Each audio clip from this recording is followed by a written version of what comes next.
Hi everyone, welcome back to my another video. Today I'm going to show in this video how to fix Facebook session expired issue on your Android. So before going to start the video, if you're not subscribed my channel, please subscribe. So let's start the video. Guys, if you are facing Facebook session expired error, then I will show you how to fix this issue. First of all, you have to just long press on your Facebook icon. Here you can see the I button.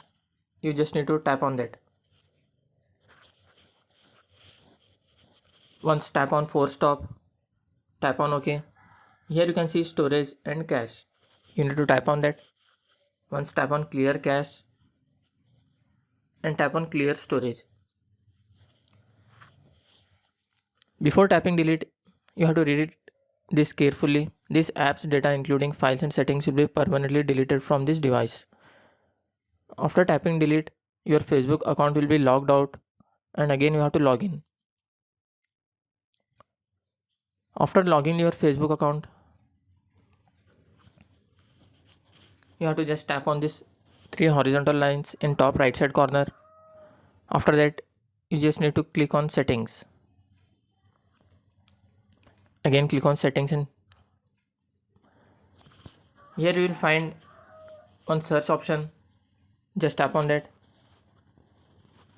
Then type here where you are logged in.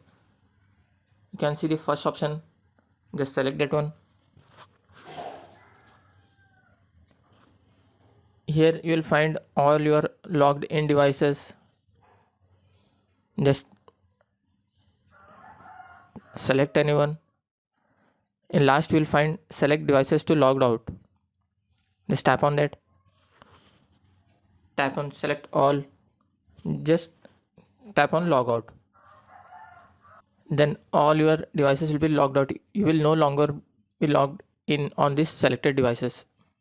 Means wherever you have logged in your Facebook account, all the accounts will be logged out from there. Just tap on log out. Then close this window.